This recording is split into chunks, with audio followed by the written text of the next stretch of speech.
Tetangga beli rumah mewah di Beijing cuma 20.000, tapi aku malah ngeluarin 30.000. Beli rumah reot tembok retak atap bocor. Semua orang bilang aku bodoh. Kata mereka otak aku kejepit pintu. Orang tua marah mau putus hubungan. Tunanganku langsung minta putus. Cuma si Tionghoa tua yang jual rumah, pas mau pergi, bilang sambil senyum. Nah, benerin aja, rumah ini udah tua. Aku nggak anggap serius. Sampai pas hari bongkar tembok, baru aku sadar. Yang dia kasih ke aku bukan rumah reot biasa. Namaku Joan. Tahun 1990. Beijing. Baru aja aku beli sebuah rumah di Dongcheng. Setelah tanda tangan kontrak, keluar dari agen properti. Aku pegang sertifikat rumah. Telapak tangan basah keringat. Li Jing narik tanganku. Mukanya kaku kayak besi. Joan, kamu gila ya? Sancho ibu, kita nabung 5 tahun. Kamu cuma dapetin barang beginian. Dia nunjuk pintu rumah reot di dekat situ. Bicara dong. Jing, ini kan rumah di Dongcheng. 80 meter. Halaman. Dia ketawa. Itu juga disebut halaman? Temboknya retak. Atapnya bolong besar. Pak hujan. Di dalam taruh baskom lebih banyak daripada di luar. Tempat kayak gini bisa ditinggali. Orang-orang yang lewat pada lihat. Pada tunjuk-tunjuk kita. Mukaku agak panas. Bisa diperbaiki. Diperbaiki aja nanti bagus. Diperbaiki pakai apa? Uang kan udah habis kau buang. Aku bilang sama kamu Joan. Masalah ini aku nggak setuju. Sekarang juga kamu pergi balikin rumahnya. Ambil uangnya kembali. Aku eratin sertifikat rumah. Nggak bisa dibalikin. Kontrak udah ditanda tangan. Balik nama udah selesai. Ya udah. Kamu peluk aja rumah reot kamu. Nikah ini, aku nggak jadi nikah. Dia bilang gitu. Langsung balik badan pergi. Nggak ada ragu sedikit pun. Aku ulurin tangan. Mau narik dia. Tapi tangan udah diangkat setengah. Turunin lagi. Aku lihat punggungnya hilang di ujung gang. Hati rasanya sesek banget. Saat itu, suara tua kedengeran di sampingku. Nah, aku menoleh. Itu tuan tanah. Orang Tionghoa tua yang marga Cian.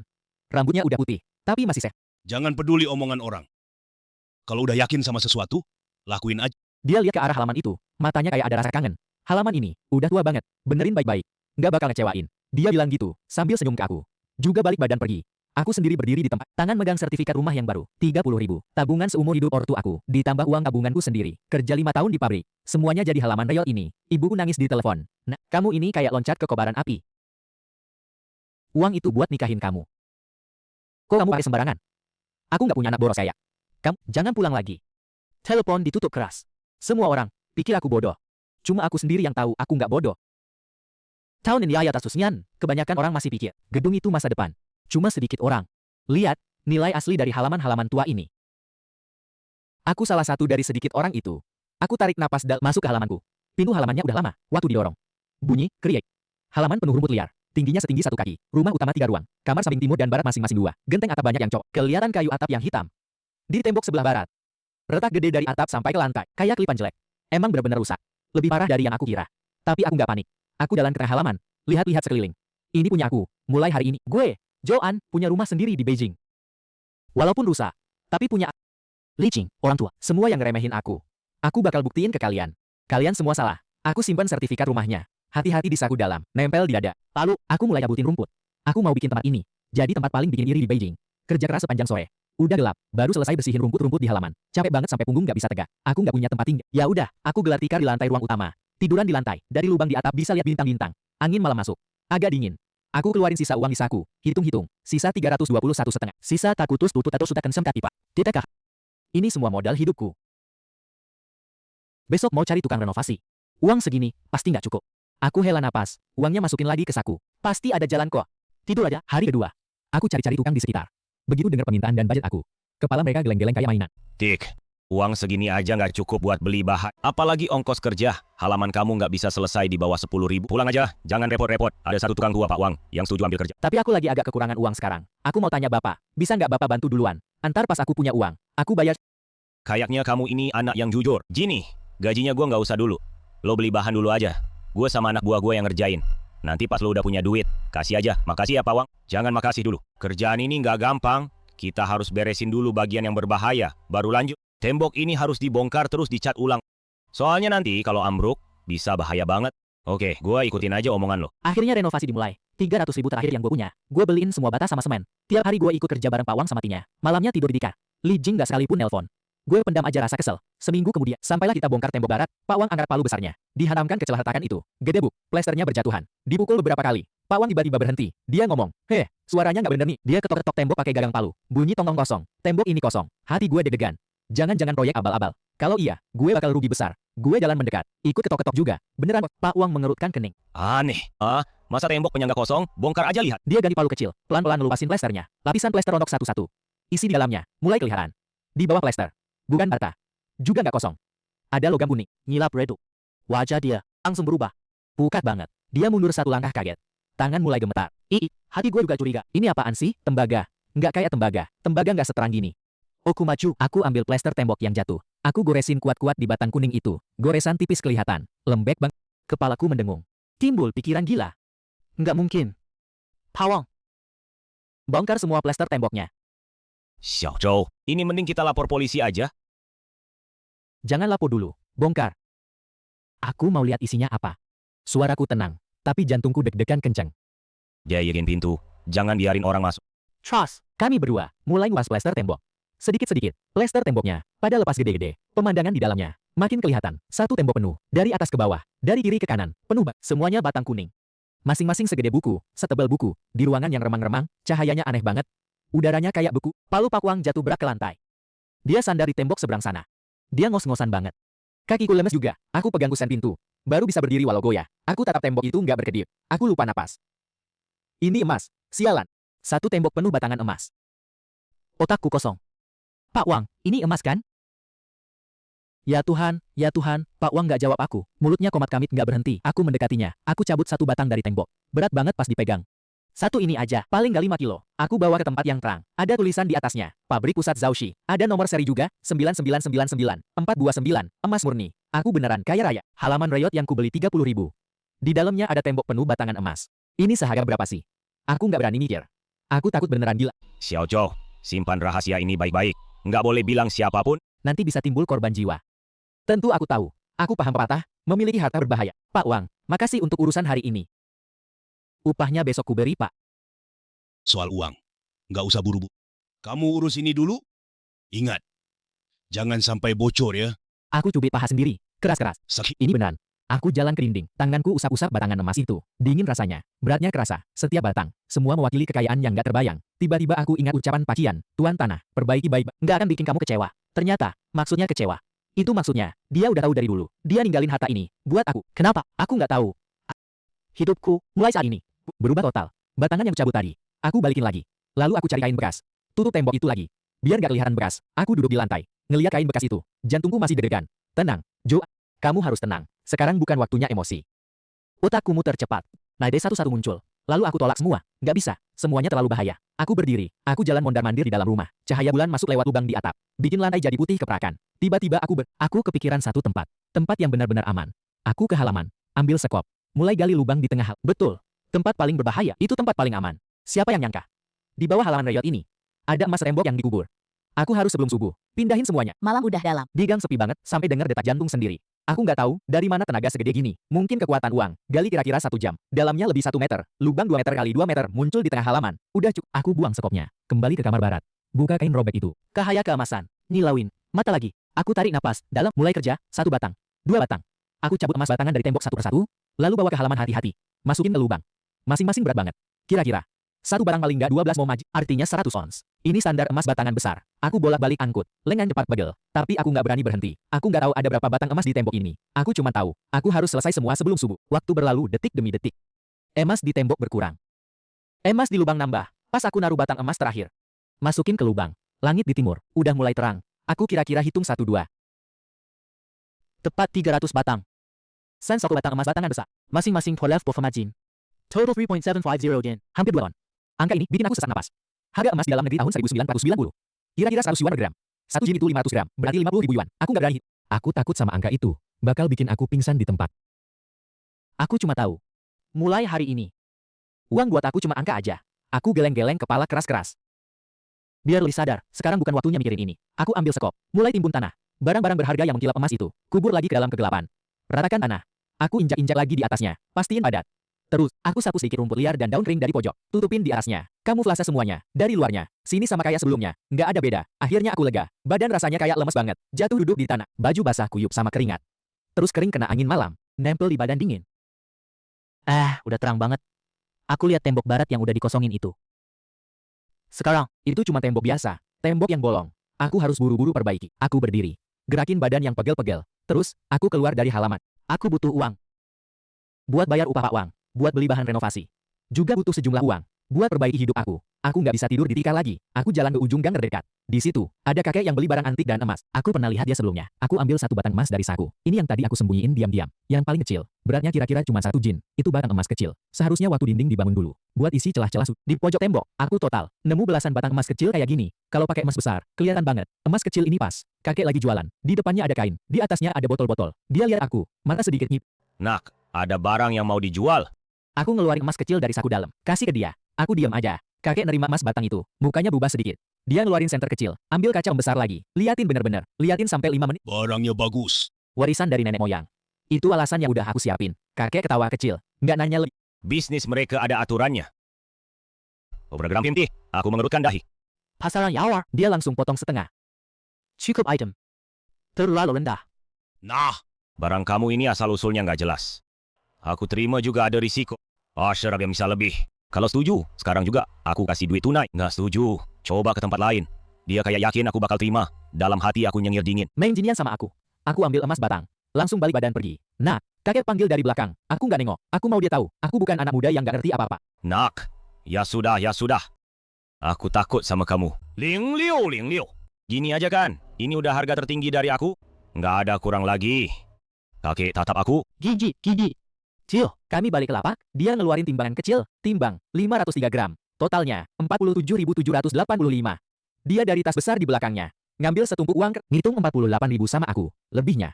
Anggap aja kenalan. Aku terima uangnya. Setumpuk tebal, seumur hidupku. Nggak pernah lihat uang sebanyak ini. Aku masukin uang ke saku. Rasanya berat banget. Aku masih ada. Mata Pak Tua langsung berbinar. Masih berapa? Kamu sanggup terima nggak? Asal barang bagus. Berapapun aku mau. Aku mengangguk. Oke, beberapa hari lagi aku cari kamu. Abis bilang gitu, aku berbalik pergi. Aku harus ke bank. Nabungin duit ini. Bawa uang tunai sebanyak ini. Lebih bikin aku gelisah daripada bawa emas. Aku masuk bank. Di lobi orangnya nggak banyak. Sepi banget. Aku keluarin setumpuk uang tebal dari saku. Taruh di loket. Tellernya cewek umur 20-an. Dia lihat uangnya. Terus lihat aku. Bajuku masih ada noda lumpur. Tatapannya agak aneh. Kayak mau bilang, uang kamu dari mana? Aku nggak peduli. Bilang dengan tenang. Mbak, nabung. Dia mulai ngitung satu persatu. Suara ngitung uang. Di lobi yang sepi terdengar jelas. Dia ngitung lama. Akhirnya, dia hitung uangnya sampai pas. Kasih aku buku tabungan. Aku ambil buku tabungannya. Di situ tertulis 48.000. Aku lihat angka-angka itu. Hatiku kayak melayang. Baru semua hartaku cuma 300 lebih. Hari ini, aku jadi orang punya puluhan ribu. Masih ada lebih dari 4 orang yang jadi jutawan. Aku simpan buku tabunganku dekat di badan. Langkah keluar dari bank. Sinar matahari menyinari tubuh. Hangat banget. Aku rasa seluruh dunia jadi beda. Hal pertama, ya pergi cari pawang. Dia di halaman. Lagi ngatur muidnya. Silly. Nambah lubang atap. Aku jalan ke dekatnya. Pak, kape ya? Aku keluarin 2 tumpuk duit dari saku. 1 tumpuk tebal, 1 tumpuk tipis. Yang tebalku, kasih ke dia. Pawang, ini upah bapak. Juga buat teman-teman. Totalnya, 10.000. Pak Wang kaget. Pahat gentingnya nyaris jatuh. Ini. Nggak usah. Nggak perlu sebanyak ini. Bapak yang berhak. Bapak orang baik. Nggak ada bapak. Halaman ini nggak bisa mulai kerja. Terus, tumpuk yang tipis. Kira-kira 1.000. Ku masukin ke tangan satunya. Duit ini, khusus buat bapak sendiri. Makasih. Karena kemarin bapak ingetin aku. Juga makasih udah jagain rahasia aku. Soal ini. Cuma kita berdua yang tahu. Aku tatap matanya. Pak Wang orang pintar. Dia langsung ngerti. Ini duit tutup mulut. Juga hutang budi. Dia terima duitnya. Berarti setuju jaga rahasia aku. Mukanya berubah beberapa kali. Akhirnya angguk pelan. Tenang aja. Kejadian kemarin, rumah keluar dari halaman ini, aku hisap sebatang rokok, aku nggak akan ngomong sepatah kata pun. Muridku itu, Udah, aku kasih peringatan juga. Dia nggak berani ngomong sembarangan. Dia masukin duit ke saku. Xiaoli, jangan lambat-lambat. Kerja dong. Kekuatan duit itu nggak ada batasnya. Semangat Pak Wang jelas lebih giat. Masalah utama renovasi udah beres. Aku ngerasa badan enteng banget. Selanjutnya, giliran nyelesain masalahku sendiri. Aku nggak bisa tidur di lantai lagi. Aku pergi ke gedung serba ada di Sidan. Gedung serba ada tahun 90-an. Dulu tempat paling keren se-Beijing. Di dalamnya rame orang. Jualan apa aja ada. Pertama aku beli 1 kasur spring bed yang empuk. Pas dibaringin bisa nyungsep gitu. Terus spray dan selimut baru, bantal. Lalu aku pergi ke bagian pakaian. Pilih 2 sel baju baru buat diri sendiri. 1 pasang sepatu Willy putih. Aku dicemin. Pas pakai baju baru, kayak orang beda. Bukan lagi anak miskin yang kotor dan lusuh. Akhirnya, aku beli radio mic Hongdae sama 1 sepeda baru. Sepeda ontel ukuran bopa habis sekitar 1.000 lebih. Mataku nggak kedip sama sekali. Dulu beli es lilin aja mikir lama. Sekarang ngeluarin duit. Cuma lihat barangnya bagus nggak lihat mahal murahnya. Perasaan kayak gini. Enak bang. Aku naik sepeda baru, gantungan setang sepeda gantung radio. Jok belakang bawa kasur dan spray. Nyelonong lewat jalan yang rame. Balik ke halaman kecilku. Kakek nenek di gang lihat aku. Mereka bengong semua. Wah, Joan nih kayaknya. Kaya raya. Punya sepeda, punya radio, jangan-jangan rampok bank. Aku cuma senyum, nggak gubris mereka. Balik ke halaman. Pak Wang mereka lagi kerja keras. Tembok barat bolong semua. Tapi udah ditambal pakai bata baru. Aku angkut kasur ke kamar utama yang menghadap selatan. Aku rapiin spray dan selimut baru. Terus, aku berbaring di atasnya. Kasurnya empuk dan nyaman. Aku nyalain radio. Dari situ terdengar suara merdu. Teresa Teng. Tian Mimi. Aku pejamkan mata. Ini baru namanya hidup.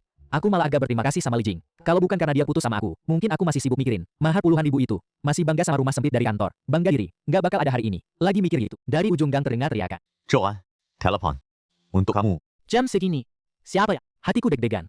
Jangan-jangan Li Jing. Aku jalan ke warung di ujung gang, angkat teleponnya. Halo, Joan. Itu suara Li Jing. Dingin banget. Kayak es batu. Udah lebih seminggu. Ini pertama kali dia hubungi aku. Aku bilang, iya, aku. Di ujung telepon dia diam sebentar. Dia bilang, Kamu di mana sekarang? di halaman. Hah, dia ketawa dingin sekali. Oke, kamu keluar sebentar. Kita ketemuan di tempat biasa, biar bicara jelas-jelas. Abis bilang gitu, dia langsung tutup telepon. Tempat biasa, warung makan milik negara di dekat sini. Dulu aku nabung lama. Baru berani ajak dia makan di sana sekali. Aku ganti baju dan sepatu baru yang kubeli. Naik sepeda pergi ke warung itu. Li Jing udah sampai. Dia duduk di dekat jendela, make up tipis. Pakai rong modis. Dia lihat aku. Di matanya ada kilatan kaget. Mungkin karena baju baruku ini. Tapi kejutan itu cepat berubah jadi rasa jijik. Wah, kamu tahu cara menyakiti diri sendiri juga. Dari mana uangnya? Minta sama orang tuamu. Aku nggak ngomong. Duduk di depannya. Pelayan datang. Aku ambil menu. Nggak lihat-lihat. Langsung bilang. Semua menu andalan kalian pesen satu. Plus satu botol Mao Tai. Pelayan kaget. Bang. Menu andalan kami ada. Mao Tai juga ada. Tapi, ya udah anterin aja. Muka Li Jing langsung muram. Dia kecilin suaranya. Hampir kayak teriak. Joan, rumah kamu gila ya? Kamu nggak sadar situasi kamu sendiri? Berani pamer. Di sini, uang sedikitmu itu. Buat perbaiki atap rumahmu. Bukan buat kamu sia-siain kayak gini. Dia kelihatan kesel banget. Aku lihat dia. Tiba-tiba ngerasa konyol. Dia kira aku masih yang dulu. Joan yang kantong lebih kosong dari muka. Aku bilang, uangku sendiri. Mau kupakai buat apa aja terserah. Li Jing marah sampai dadanya naik turun. Baik, nggak usah debat soal ini. Dia tarik napas dalam. Kayak lagi ambil keputusan besar. Joan, aku datang hari ini. Kasih kamu kesempatan terakhir. Kamu sekarang langsung pergi. Jual aja rumah Reyot itu. Rugi pun harus jual. Terus, bawa uangnya ke rumahku. Minta maaf sama orang tuaku. Minta mereka maafin kamu kalau sikapmu baik. Urusan nikah kita. Mungkin masih bisa dibicarain. Dia selesai bicara, angkat dagu tinggi-tinggi. Kamu tunggu aku jawab dengan penuh syukur. Aku ketawa. Gimana kalau aku enggak? Muka Li Jing berubah total. Enggak, dia kayak denger sesuatu yang enggak masuk akal. Joan, kamu jangan gak tahu diri. Kamu berani ngomong gitu sama aku? Kamu percaya nggak? Aku bikin kamu nggak bisa bertahan di kota ini. Seumur hidup jangan harap bisa bangkit. Saat itu, pelayan mulai bawa makanan. Babi kecap yang wangi banget. Ikan squirrel yang bentuknya cantik. Aku ambil sumpit. Ambil sepotong babi kecap. Masukin ke mulut. Enak banget. Aku makan pelan-pelan. Nggak lihat dia sama sekali. Sikap cuekku bikin dia marah banget. Dia tiba-tiba berdiri. Joan, kamu maksud apa? Aku taruh sumpit. Lap, mulut. Nggak ada maksud apa-apa. Cuma merasa. Kita nggak cocok. Putus aja. 3 kata itu, aku bilang dengan enteng. Li Jing tertegun. Mungkin dia pikir aku bakal nangis minta dia jangan pergi. Dia nggak nyangka sama sekali. Aku yang duluan minta putus. Mukanya merah putih bergantian. Kamu bilang apa? Kamu ulang sekali lagi. Aku bilang. Putus. Mulai sekarang. Kamu lewat jalanmu yang lebar. Aku lewat jembatan kecilku. Kita berdua. Selesai. Oke. Joan, kamu hebat ya. Putus, ya? Kamu jangan nyesel. Aku nungguin kamu. Nangis peluk pekarangan jelekmu suatu hari. Dia bilang gitu. Ambil tasnya, langsung pergi. Sepatu hak tinggi nginjek lantai. Suaranya marah. Ngeliat punggungnya. Aku nggak ada niat nahan dia sama sekali. Malah ngerasa lega yang nggak pernah ada sebelumnya. Kayak udah lepas beban. Aku tuang sendiri segelas Mao Tai. Minumannya keras banget. Wanginya enak. Aku minum pelan-pelan. Makan sayurnya. Semua makanan di meja ini. Habis sekitar 200. Itu gaji sebulan aku dulu. Tapi sekarang, aku cuma ngerasa. Buat cinta aku yang udah hilang. Juga buat masa depan aku yang baru. Bersulang. Abis putus total sama Li Jing. Hidupku jadi adem. Aku fokusin semua energi. Buat ngerombak halaman. Uangnya udah ada. Progres proyek cepet banget. Pak Wang datengin lagi 78 tukang jago. Seluruh halaman. Jadi lokasi konstruksi yang rame banget. Yang udah dibongkar. Nggak cuma tembok barat tempat nyimpen emas batang. Semua tembok yang nggak aman. Semuanya dibongkar ulang batu bata. Atap yang bolong udah ditutupin. Ganti genteng kaca yang baru. Di bawah sinar matahari. Berkilau cantik. Aku nggak suruh Pak Wang ikut cara tradisional. Aku gambar desain lengkap. Tetap pertahankan bentuk dasar halaman segi 4. Tapi dalamnya, aku renovasi modern. Aku mau pasang kamar mandi sendiri. Juga pasang pipa got. Dapur juga harus pakai gas. Ide-ide gini. Waktu itu kelihatannya. Bener-bener mimpi doang. Pak Wang megang gambar. Ngeliatin lama banget. Ini bisa nggak sih? Pak Wang, Bapak ikutin aja apa yang aku bilang. Pasti aman.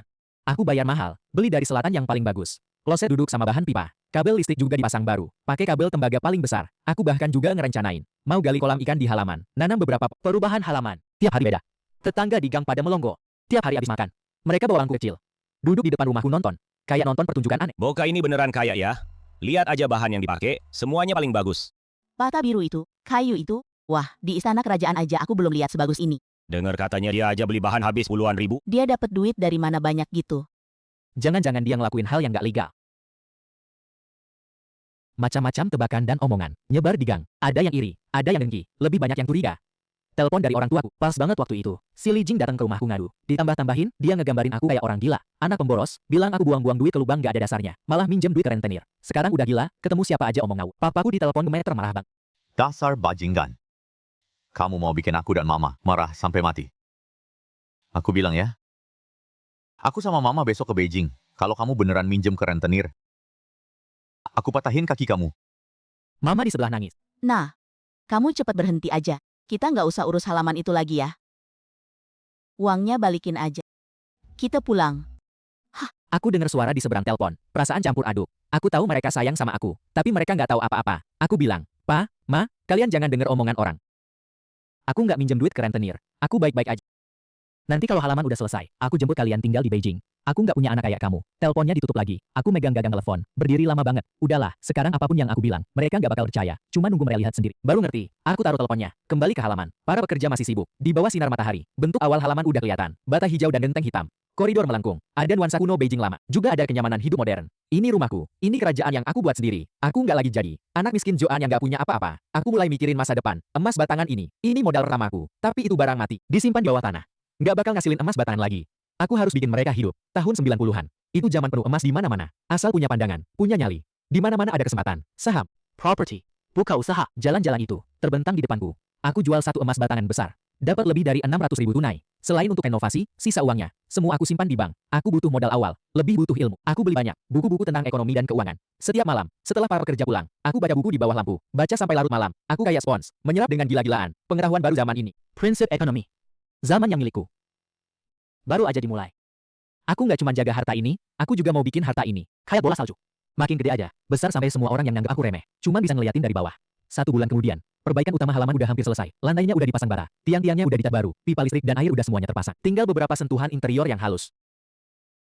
Kiri sedikit lebih tinggi. Tiba-tiba dari pintu halaman ada suara ramai. Aku noleh, aku lihat. Hatiku langsung deg-degan. Bapak dan ibu datang. Di belakang mereka ikut beberapa orang. Tetangga yang mau lihat keramaian. Muka bapak kelihatan pucat pasi. Bapak bawa bungkusan di tangan. Kelihatan capek habis perjalanan. Matanya penuh amarah. Ibu di belakang. Matanya merah bengkak. Kelihatan banget habis nangis sepanjang jam. Joan. Suaranya bergema di seluruh halaman. Semua pekerja berhenti kerja. Mereka lihat aku dengan rasa penasaran. Aku taruh alat. Lalu jalan ke arah mereka. Bapak ibu, kok bisa datang? Bapak nggak ngomong apa-apa. Bungkusan di tangannya. Dilempar keras ke bawah kakiku. Kalau kami nggak datang, kamu udah mau bikin onar besar? Nah lo, Joan. Dia nunjuk ke semua bahan bangunan dan pekerja di halaman. Tangannya gemetar. Ini yang kamu bilang hidupmu baik. Kamu mau ngabisin semua tabungan keluarga, ya? Li Jing udah cerita sama kami. Li Jing. Katanya, kamu kena tipu. Uang kamu habis semua, masih mau beli halaman reot kayak gini. Kamu juga ambil pinjaman, kan? Cepat bilang yang jujur sama ibu. Sebenarnya kamu utang berapa sama orang? Oh, ternyata ambil pinjaman ya. Pantas aja besar-besaran. Anak ini bodoh banget. Uang pinjaman rentenir itu bisa sembarangan dipinjam? Aku mengerutkan dahi. Li Jing ini bener-bener suka bikin ribut. Bapak ibu, masuk dulu aja ngomongnya. Di sini banyak orang. Di sini aja ngomongnya. Aku sengaja biar semua orang lihat aku, Zhang Dehong. Kok bisa punya anak pemboros kayak kamu? Dia marah banget. Dadanya naik turun. Aku tanya, halaman ini habis berapa? 30.000.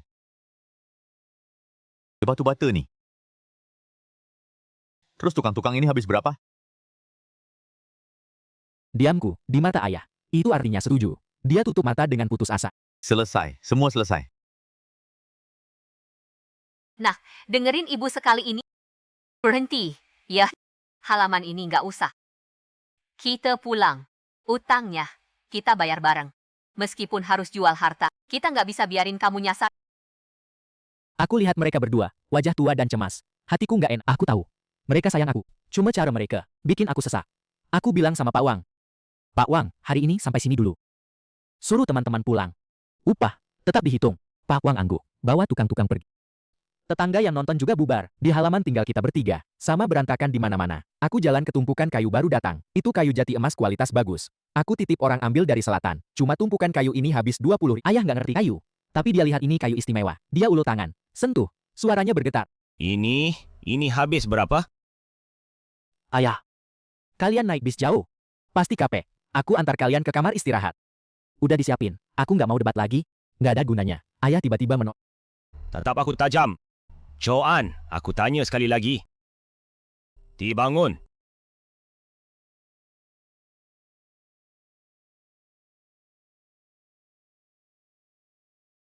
Ini rumahku. Mata ayah langsung merah. Dia angkat tangan, kayak mau tampar aku. Tapi tangan di udara, nggak jadi diturunin. Akhirnya dia lepas tangan lemas. Baik.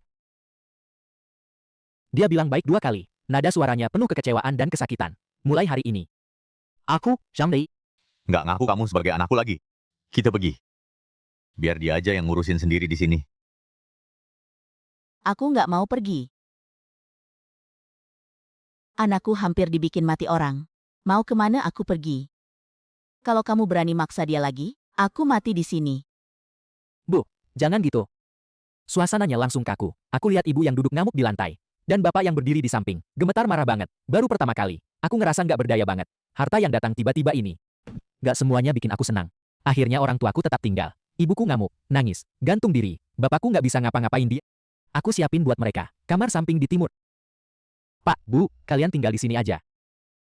Di dalam ada kasur dan selimut baru. Ibuku megang selimut yang empuk itu. Air matanya jatuh lagi. Beli selimut sebagus ini. Semuanya butuh uang. Pakai yang bagus aja. Jangan sayang uang. Bisa hemat dikit ya hemat. Nanti juga harus bayar utang. Bapakku muka hitam aja. Jalan mondar-mandir di dalam dan luar rumah. Gasal banget. Dia lihat apa aja pasti nggak suka. Bikin rumah kayak kamar mandi. Lihat jendela kaca baru yang aku pasang. Cantik doang nggak berguna. Kena sedikit aja pecah. Mana ada sekuat jendela kayu. Makan malam. Aku pesan beberapa lauk enak dari rumah makan luar. Babi merah, bebek panggang, dan 1 ikan kukus. Bapakku lihat aja. Langsung banting sumpit. Kapan ini? Masih makan mewah gini? Utang numpuk. Masih boros gini. Kamu nggak deg-degan? Nah, jangan pesen lauk lagi. Besok ibu beli kol dan kentang. Kita masak sendiri. Hemat aja sebisa mungkin. Aku nggak berantem sama mereka. Mereka nggak mau makan, aku makan sendiri, aku makannya nikmat banget. Wajah tenang kayak gini, malah bikin bapak tambah marah. Dia pikir, aku udah nyerah aja, udah nggak bisa diselamatin lagi. Pagi-pagi buta keesokan harinya, aku dibangunin sama ibu. Dia kasih aku 2 kue jagung, sama semangkuk bubur putih. Cepet makan. Habis ini ikut ibu ke proyek angkat bata. Aku speechless. Angkat bata? Iya, kan tim renovasi lagi libur? Kita kerjain sendiri, semampu kita aja. Hemat upah sehari, ya sehari. Bapak kamu juga udah pergi. Aku ke halaman. Lihat, bapak lagi telanjang dada. Susah. Payah nyeret semen ke pojok, dia kan udah tua. Belum beberapa langkah udah ngos-ngosan. Ibu juga ambil sapu, mulai nyapu debu di lantai. Mereka mau pakai cara mereka sendiri, buat bayarin utang aku. Hatiku terasa perih banget. Gak bisa diungkapin. Pak, kalian berhenti aja. Aku nggak punya utang. Pekerjaan ini ada tukangnya. Bapak ngelap keringat. Tukang? Kamu bayar pakai apa? Aku bilang ya, Joan, mulai hari ini, di rumah ini aku yang pegang keputusan. Aku udah mikir. Pertama, jual dulu kayu-kayu berharga ini. Batu bata juga dijual. Dapat sedikit, ya sedikit. Terus cari orang buat perbaiki halaman seadanya. Yang penting bisa ditinggali. Sisanya buat bayar utang. Dia udah rencanain semuanya buat aku. Satu jalan yang dia pikir paling benar. Aku geleng-geleng kepala. Pak, barang-barang di halaman ini, nggak ada satupun yang boleh dijual. Tukang-tukang, cuma libur 2 hari, bentar lagi balik. Kenapa kamu nggak dengerin nasihat? Bapakmu ini semuanya demi kebaikanmu. Pas itu, Pawang datang. Dia lihat orang tuaku lagi kerja. Aku melongo sebentar. Om dan Tante pada ada di sini. Gong Lianju, kalian ini. Ngapain sih? Bapak lihat Pak Wang. Kayak lihat tukang tagih utang. Dia langsung nyamperin. Sambil senyum manis. Pak Wang, Bapak datang. Bapak lihat soal gaji ini, bisa nggak dikasih tenggang beberapa hari? Joan sih masih kecil, nggak ngerti apa-apa. Maaf udah bikin repot Bapak. Bapak tenang, uangnya pasti kami bayar. Bisa nggak bunganya? Jangan terlalu tinggi. Dia kayaknya nganggap Pak Wang sebagai bos rentenir. Muka Pak Wang langsung bingung. Om, ngomong apa sih? Joan udah lunas gajinya dari dulu. Malah ngasih lebih banyak. Aku kesini hari ini buat ngasih barang ke Joan. Dari beca di belakangnya. Joan, ini bak mandi impor yang kamu minta aku belikan. Aku bawa ke sini. Warna putihnya cerah banget. Pandangan orang tuaku langsung tertuju ke bak mandi yang gede banget itu. Yang putih bersih. Itu barang kelihatan mahal banget. Mereka dari malu jadi kaget. Terus jadi pucat. Bapak nunjuk bak mandi itu. Bibirnya gemetar. Lama nggak bisa ngomong sepatah kata pun. Akhirnya dia ngerti. Aku nggak ngutang. Aku beneran punya uang. Tapi asal uang ini, di matanya malah lebih seram. Joan, Kamu bilang jujur sama bapak. Uang ini dari mana sih? Apa kamu? Ngerjain hal yang melanggar hukum. Pertanyaan ini lebih nyakitin daripada dibilang boros. Di hati mereka, aku anak yang nggak berguna ini. Pasti nggak mungkin dengan cara yang benar, punya harta sebanyak ini. Ngadapin pertanyaan bapak, aku milih diam. Aku nggak bisa jelasin. Bilang aku gali emas batangan dari dinding. Mereka bakal kira aku beneran gila. Diamku, bikin orang tuaku makin yakin sama dugaannya. Nah, kalau beneran salah, kita serahin diri. Sekarang balik kanan masih sempat. Kamu masih muda, jangan masa depanmu hancur seumur hidup. Bapakku kelihatan lemes banget. Jongkok di tanah, peluk kepala. Diem aja, kayak langit runtuh.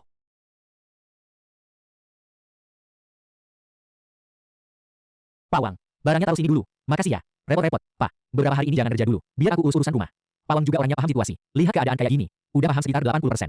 Dia angguk. Lihat aku dengan pandangan kasihan. Naik becak, pergi. Di halaman. Jadi sedih lagi kayak mati. Di tengah suasana yang bikin sesak ini. Dari luar pagar kedengeran suara cewek yang jernih. Pa, Pu, kalian beneran dateng? Itu Li Jing. Dia pak gaun motif bunga baru. Tangan juga bawa sekantong buah. Kayaknya dipanggil sama orang tuaku. Kamu akhirnya datang. Tolong bantu nasehatin Joan dong. Anak ini udah nekat mau jalan yang salah. Li Jing taruh buahnya. Mukanya kelihatan ngerti banget. Dia jalan ke depanku. Ngomong dengan nada merendahkan. Joan, jangan nakal. Aku tahu kamu lagi kesel, kan cuma gara-gara aku putus sama kamu. Kamu nggak perlu taruh masa depanmu. Taruh masa tua bapak ibu, buat bikin bete. Dia berhenti sebentar. Kayak lagi ngasih aku anugerah gede banget. Asal kamu sekarang urus halaman ini. Ikut aku pulang. Minta maaf baik-baik sama Pak, Bu. Masalah dulu bisa aku lupain. Bapakku juga ikut bilang. Joan, denger nggak? Li Jing itu, cewek baik banget. Jangan keras kepala lagi, aku lihat mereka bertiga. Rasanya kayak nonton drama konyol. Aku bahkan males marah. Aku berbalik, ambil sapu, mulai nyapu daun-daun kering di halaman. Anggap mereka kayak udara aja. Sikap cuekku, bikin muka Li Jing jadi jelek banget. Dia ngerasa malu. Joan, kamu sikap apa sih? Aku niat baik mau nasehatin kamu. Kamu jangan nggak tahu di... Aku berhenti, lihat dia. Suaraku tenang banget. Kamu pergi aja. Tapi dinginnya nggak bisa dibantu. Di sini nggak nerima kamu. Li Jing marah sampai muka jadi pucat. Kamu, baik. Joan, kamu tunggu. Aku... Pas dia mau ngamuk, dari ujung gang kedengeran suara mesin mobil. Sebuah mobil sedan hitam Santana berhenti di depan pintu halaman. Ini di gang tahun 90-an, barang langka banget. Pintu mobil dibuka, seorang pria pakai jas rapi. Pria parubaya itu turun, di tangannya, bawa tas kerja hitam, langsung jalan ke arahku. Li Jing dan ortuku semua kaget. Pria itu sampai di depanku. Dengan hormat sedikit membungkuk. Halo, Pak Jo. Panggilan Pak Jo darinya, bikin 3 orang di situ. Kaku semua kayak batu. Mulut Li Jing, nggak bisa nutup, muat sebutir telur. Orang tuaku malah muka nggak percaya banget. Aku angguk, terima tas kerja yang dia sodorkan. Pak Manager, urusannya udah beres semua. Beberapa ruko yang Bapak mau. Hak miliknya udah pindah semua ke nama Bapak. Pak Manager Liu ngomong sambil tunduk-tunduk. Terus, handphone yang Bapak bilang. Udah, gue usahain juga. Ini model terbaru Motorola. Sambil ngomong, dari dalam tas, ngeluarin handphone segede batu bata. Pak Joe, lihat sini. Dia sodorkan dengan hormat. Aku ambil handphone itu, sambil nimbang-nimbang seenaknya. Kerja bagus. Sisa bayarannya udah aku transfer. Kamu cek aja. Ya, Bos Joe. Kamu mah gampang banget sih ngomongnya. Baru aja balik badan. Naik mobil pergi. Prosesnya nggak sampai 3 menit.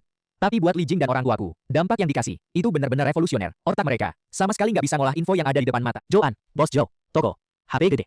Istilah-istilah itu satu persatu. Kayak bom, meledak di kepala mereka. Aku bawa HP gede jalan ke depan Li Jing. Dia mundur selangkah tanpa sadar. Matanya penuh kaget. Bingung. Plus sedikit takut. Aku lihat dia, senyum tipis aja. Lalu aku menengok ke orang tuaku bilang. Papa Mama, siang ini mau makan apa? Kita ke bebek aja gimana? Mereka lihat aku dengan tatapan kosong. Lihat bata yang aku pegang. Kayak lagi lihat orang. Nah, kamu nih siapa sih? Pertanyaan papaku, kayak jarum, nusuk suasana absurd yang ada. Li Jing dan mamaku langsung sadar. Mata mereka awas banget lihat aku. Mereka juga mau tahu jawabannya. Aku ini siapa? Kenapa tiba-tiba aku jadi sekaya? Aku lihat 3 muka mereka yang penuh bingung, kaget, takut. Aku senyum, masukin HP gede ke saku. Gerakan santai itu, kayak palu berat yang gak kelihatan. Ngetok hati mereka. Aku bilang, aku tetap Joan, anak kalian. Mantan pacar Li Jing. Cuma, aku lagi hoki aja. Dapat duit sedikit. Suara Li Jing melengking kayak mau pecahin kaca. Joan, kamu jangan bercanda dong. Beli Santana, beli HP gede, beli ruko di Wangfujing. Itu mah bisa diurus pakai duit sedikit doang? Dia lebih tahu dari aku. Di balik ini semua artinya apa? Itu adalah harta yang dia, bahkan untuk seluruh keluarganya, nggak akan bisa diraih seumur hidup. Bapakku juga berdiri, wajahnya serius. Nah, Kamu bilang jujur sama bapak. Uang ini benar bersih nggak? kamu tenang aja. Uang ini, setiap sennya bersih. Lebih bersih dari air PDAM. Itu hasil usahaku sendiri. Dapetin dengan cara halal. Soal apa usahanya? Aku nggak bilang. Mereka juga nggak bakal paham. Kadang, penjelasan terbaik, yaitu nggak usah jelasin. Pakai fakta biar mereka diem. Pergi makan. Aku lapar. Aku duluan keluar halaman. Nggak menoleh. Aku tahu, mereka bakal ngikut. Bapak dan ibuku saling ngopang. Jalan terhuyung-huyung di belakangku. Pikiran mereka masih kacau. Li Jing ragu-ragu lama. Dia lihat punggungku yang tegas. Terus lihat juga halaman ini yang lagi berubah total. Akhirnya, dia gigit gigi. Ikut juga. Dia nggak rela. Dia nggak percaya, cowok miskin yang dulu dia buang sembarangan, dalam waktu cuma sebulan, bisa sukses besar? Dia mau buktiin sendiri. Ini beneran apa cuma bohong. Kami nggak naik bus. Aku di ujung gang. Langsung berhentiin taksi. Mau kemana? Kuan Jude. Bapak dan ibuku seumur hidup belum pernah naik taksi. Saat naik, tangan mereka bingung. Mau taruh di mana? Li Jing menunduk. Mukanya campur aduk. Dulu, naik taksi, itu barang pamer buat teman kerjanya. Dan sekarang, aku bahkan udah punya Santana. Mobil. Cuma alat transportasi aja. Kuan Jude. Toko bebek panggang paling terkenal di Beijing. Ruang tamu yang mewah banget. Pelayan yang pakai congsam. Begitu Mapa masuk, kaki mereka lemes. Mereka pegang lenganku. Bisik-bisik. Nah, tempat ini berapa sih biayanya? Mending kita pergi aja. Ma, Pa.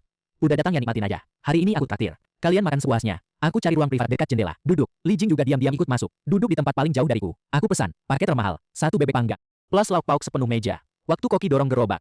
Ngiris bebek di depan kita. Mata Mapa langsung melotot. Kulit bebek yang kuning keemasan dan renyah. Daging bebek yang lembut berminyak. Wanginya semerbak. Aku buatin mereka masing-masing 1 bungkus kue lotus. Kasih. Ma, Pa. Jing, coba cicip. Mereka terima dengan hati-hati. Enak banget. Lihat mereka lahap banget. Hatiku jadi miris. Mereka seumur hidup hemat. Nggak pernah nikmatin beginian. Sedangkan aku, cuma jual 1 batang emas paling kecil. Udah punya semua ini. Nasib. Kadang emang nggak adil banget. Li Jing duduk di seberang. Nggak makan sedikit pun. Dia cuma tatap aku terus. Matanya penuh penyesalan. Iri, dan sedikit harapan yang gak realistis. 1 kali makan. Habis dalam suasana hening dan aneh. Waktu bayar. Habis lebih dari 300 yuan. Bapak lihat tagihan. Sakit hati sampai gemeter. Keluar dari restoran. Aku bilang sama bapak ibu. Aku antar kalian istirahat. Terus, aku berbalik ke Li Jing. Kamu, mau kemana? Nada bicaraku, kayak nanya orang asing. Badan Li Jing gemetar. Dia angkat kepala. Matanya merah. Joan. Dia maju selangkah. Kita.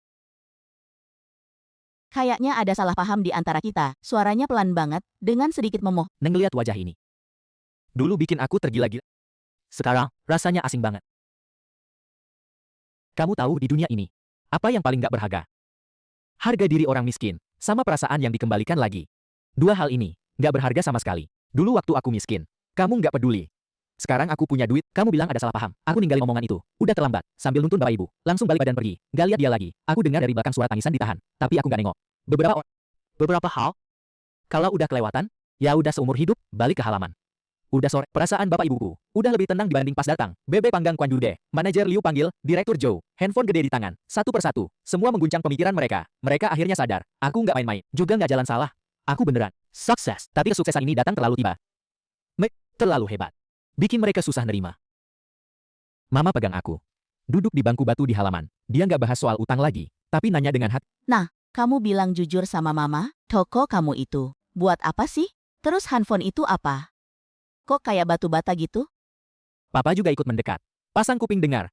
Di mukanya, udah nggak ada marah kayak tadi. Yang ada, penasaran. Aku bilang, Tok, itu rumah di pinggir jalan. Bisa dipakai buka usaha. Aku beli beberapa. Nanti disewain. Tiap bulan bisa dapat uang sewa. Ini namanya investasi. Handphone, itu telepon jalan. Nggak pakai kabel, juga bisa nelpon. Praktis banget. Aku coba. Jelasin pakai bahasa yang mereka ngerti. Investasi. Narik sewa. Papa ngomong sendiri. Bisa dapat berapa? Mama lebih peduli soal praktis. 1 toko. Bil. Mama tarik napas kaget, dia dan papa kerja di pabrik seumur hidup. Uang pensiun mereka berdua. Sebulan gak sampai 300, sewa 1 tokoku sebulan. Setara setahun kerja mereka. Fakta ini, bikin mereka diam. Mereka lihat aku, matanya penuh rasa asing. Coloma. Kalian jangan pikirin banyak, kalian tenang aja tinggal di sini. Halaman bakal cepat selesai dibenerin. Nanti mau kamar yang mana? Silakan, mulai sekarang. Kalian tinggal nikmatin aja. Mama matanya merah lagi, tapi kali ini. Bukan sedih, tapi terharu banget. Baik. Dia tepuk tanganku, nggak tahu mau ngomong apa. Bapakku jongkok di samping, nyedot rokok, isap tur. Di tengah asap. Aku nggak bisa lihat ekspresi mukanya, tapi aku tahu, hatinya pasti juga kacau banget. Besoknya, sikap orang tuaku sama aku berubah 180 derajat. Aku masih tidur. Ibuku udah bawa ke aku mie telur yang masih panas. Di atasnya ada 2 telur ceplok. Cepat makan. Jangan sampai lapar. Kamu sekarang orang yang urus hal besar. Makan yang enak. Ayo, cepat makan.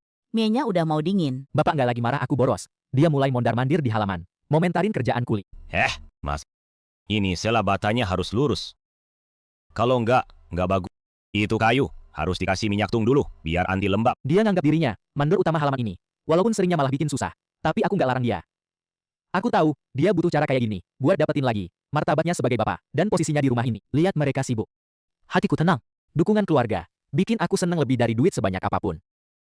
So, aku ajak mereka ke salah satu toko yang aku beli. Di Jalan Tianmen. Lokasi yang strategis banget. Waktu aku buka pakai kunci itu, toko besar 100 meter lebih. Orang tuaku kaget lagi. Mereka masuk. Sentuh ini, lihat itu. Kayak nenek Liu masuk taman besar. Tempat sebesar ini, semua punya kamu. Suara bapakku gemetar. Aku mengangguk. Nanti di sini bisa buka restoran. Atau mal. Bapakku berdiri di depan jendela kaca besar. Melihat keramaian orang di luar. Dia diam cukup lama. Terus, dia berbalik. Bilang ke aku, Nah, dulu Bapak salah sangka sama kamu. Bapak nggak punya kemampuan, pandangan juga sempit, nggak ngerti hal-hal yang kamu lakuin. Kamu lebih hebat dari Bapak. Mulai sekarang, apapun yang mau kamu lakuin aja. Bapak sama ibu nggak bakal ngalangin kamu. Kami dukung kamu. Pa. Aku ngerti. pulang dari toko. Aku mulai serius merencanakan masa depanku. Properti. Cuma langkah pertama dari rencanaku. Aset yang stabil, arus kas yang terus mengalir. Tapi kalau mau bikin kekayaan, tumbuh secara eksplosif, aku harus masuk ke bidang lain. Pasar saham. Tahun 1090, Bursa Efek Shanghai baru aja berdiri. Bursa Efek Shenzhen juga mau buka. Zaman kapital yang nggak pernah ada sebelumnya. Sedang dimulai. Saham-saham yang nanti disebut Lau Bagu akan jadi titik tumpu pertama buat mengguncang seluruh dunia. Aku lagi nulis rencana. Tiba-tiba handphone jadul di kantong bunyi. Suara dering yang nyaring. Bikin bapak ibuku kaget. Aku angkat. Tekan tombol jawab. Halo, siapa? Bos Zhou, ini aku. Aku Ibu Li Jing. Wang Xiulan. Dengar nama Wang Xulan, aku mengerutkan kening. Ibu Li Jing. Yang dulu cuek sama aku.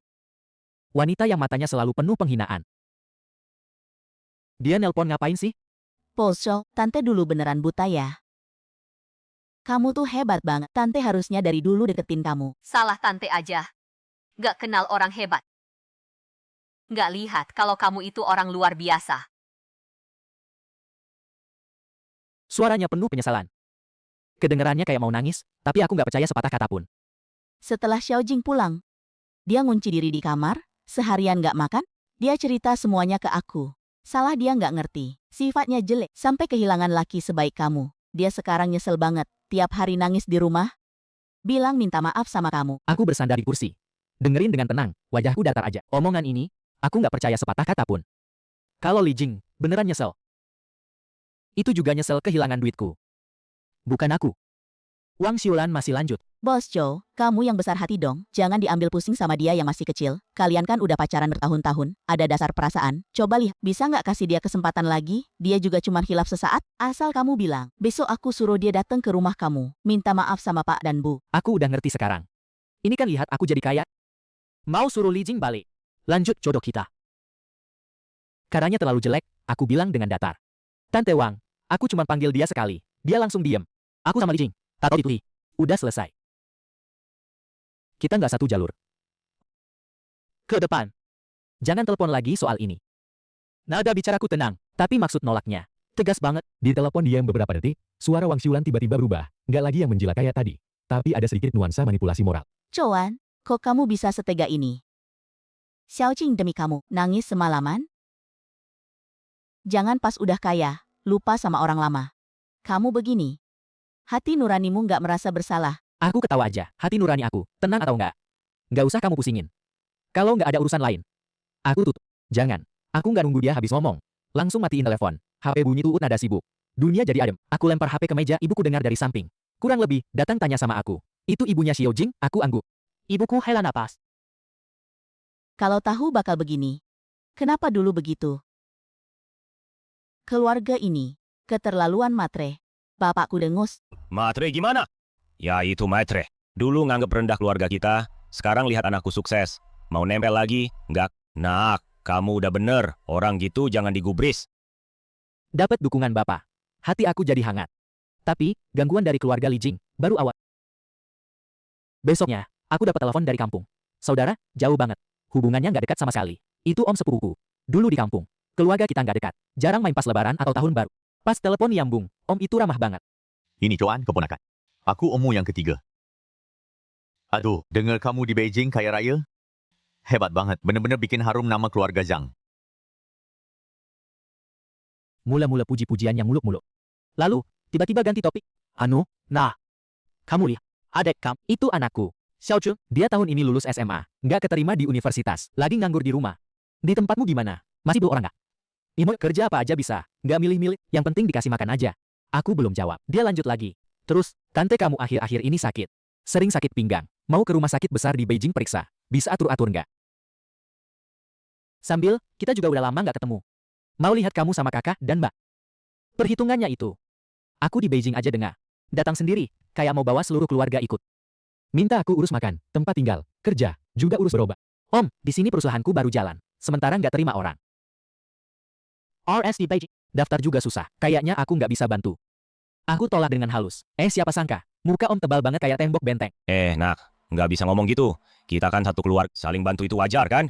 Kamu sekarang jadi bos gede, bawahmu banyak orang, nambah satu nggak ngaruh, kurang satu juga nggak ngaruh, suruh adek kamu jaga pintu aja, nyapu lantai juga boleh. Kalau soal berobat, aku tahu kalian bos gede pasti punya koneksi, kamu tinggal bilang ke orang aja, beres, kamu jangan setelah kaya. Lupa sama kita keluarga miskin. Lagi-lagi gitu. Lagi-lagi jangan lupa asal-usul. Kayak aku udah jadi kaya raya. Jadi wajib. Penuhin semua permintaan mereka. Jadi sumber kekayaan mereka. Aku nggak kasih. Dibilang pelit nggak punya hati. Dibilang lupa kampung. Dalam hati aku ketawa sinis. Aku tarik napas dalam-dalam. Sambil ngomong ke telepon. Aku bilang satu-satu. Om, aku bilang sekali lagi. Di sini, nggak kekurangan orang. Rumah sakit. Aku juga nggak kenal orang. Kalau kamu mau liburan ke Beijing, aku welcome. Tapi, mau aku urusin kerjaan, urusin berobat. Nggak mungkin. Orang tua aku dengerin di samping. Muka mereka asam banget. Mereka orang baik-baik. Peduli banget sama keluarga. Dibilang gitu sama saudara? Hati nggak enak banget. Nah, kalau nggak, suruh anaknya datang coba. Kan dia sepupumu. Ma, hal kayak gini, ada yang pertama, pasti bakal ada terus. Hari ini aku bantu om. Besok om yang lain, tante yang lain, pasti pada datang ke rumah. Keluarga kita bakal jadi kayak apa? Bakal jadi lubang gak berdasar. Berapun uang gak bakal cukup, bisa selesai banyak masalah.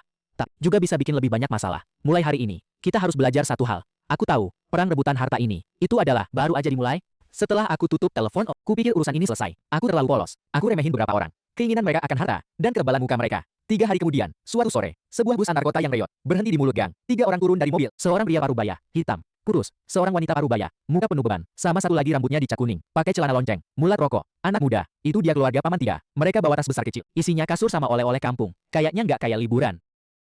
Kok malah kayak ngungsi? Mereka langsung nemu halaman rumahku. Lihat pintu gerbangnya yang mentereng, sama genteng kaca baru. Mata mereka melotot. Kak. Bapak. Paman 3 pas masuk, langsung teriak-teriak. Sambutannya. Kayak kita. Ini saudara kandung yang udah lama hilang. Orang tuaku lagi bersihin sayur di halaman. Mereka kaget. Kalian, kok bisa ke sini? Nggak bilang-bilang dulu? Wah, Mbah, kan pengen kasih kejutan. Lagi pula kan satu keluarga datang ke rumah ponakan sendiri, masa perlu bilang. Anaknya Zhang Xiaojun, yaitu adik sepupuku, ngeliat-liat ke sekeliling halaman, mata penuh iri dan serakah. Dia samperin sepeda baru yang kubeli, nendang-nendang. Kak, sepedamu bagus ya? Merek Yongju. Pinjam 2 hari dong. Ini bukan Yongju, ini Feng Huang. Dan, enggak, aku pinjamin. Kedatanganku. Bikin suasana halaman. Langsung dingin. Wah, ponakan bes. Akhirnya ketemu kamu. Lihat aja sekarang kamu udah jadi bos besar. Gengsinya beda banget. Paman, kalian ke Beijing ada urusan. Ya cuma mau lihat-lihat kamu. Sambil antar paman berobat di Beijing, sama cariin kerja buat adik sepupumu. Dia ngomong kayak di telepon tadi. Ulang, kayak penolakanku kemarin. Nggak ada sama sekali. Ayahku di samping dengerin. Mukanya makin jelek. Dia orang baik. Tapi nggak bodoh. Dia bisa lihat. Keluarga Pak De, udah nempel sama kita. Ibuku agak bingung. Dia narik ujung bajuku. Bilang pelan-pelan. Nah, mending mereka tinggal dulu aja. Datang jauh-jauh, masa usir mereka? Ini kebaikannya orang dulu. Juga kelemahan mereka. Pak De denger itu. Langsung manfaatin? Iya. Kak paham banget sih. Kita nggak pilih-pilih. Kasih kamar aja udah cukup. Makanan juga nggak pilih-pilih. Bubur putih aja udah cukup. Dia ngomong. Udah mulai ngitung-ngitung. Mau tinggal di kamar yang mana? Sepupuku Zhang Xiaodun malah langsung, Pak, aku tinggal di yang itu aja. Yang itu terang. Aku lihat mereka sekeluarga. Muka mereka yang nggak tahu malu. Rasa keluargaku yang terakhir. Abis sama sekali. Itu kamar yang aku tinggali sekarang. Aku jalan ke depan mereka. Satu kata. Bilang dengan jelas. Tinggal. Boleh. Keluarga Pak De langsung seneng banget. Di ujung gang ada penginapan. Tifu mau 1.000 per hari. Termasuk makan 2 kali. Kalian mau tinggal berapa lama? Aku bisa bayarin. Udara di halaman. Langsung beku. Senyum Pak Dekaku. Keponakan. Kamu. Iya, rumahku kecil. Nggak muat banyak orang. Lagi pula ini proyek. Berantakan dan nggak aman. Alasanku, nggak bisa dibantah. Tapi semua pasti dengar. Rasa jauh dan nolak di dalamnya. Tante yang pertama marah besar. Dia langsung duduk di tanah. Mulai nangis sambil nepuk paha. Nggak ada keadilan. Keponakan udah kaya, nggak mau kenal saudara miskin lagi.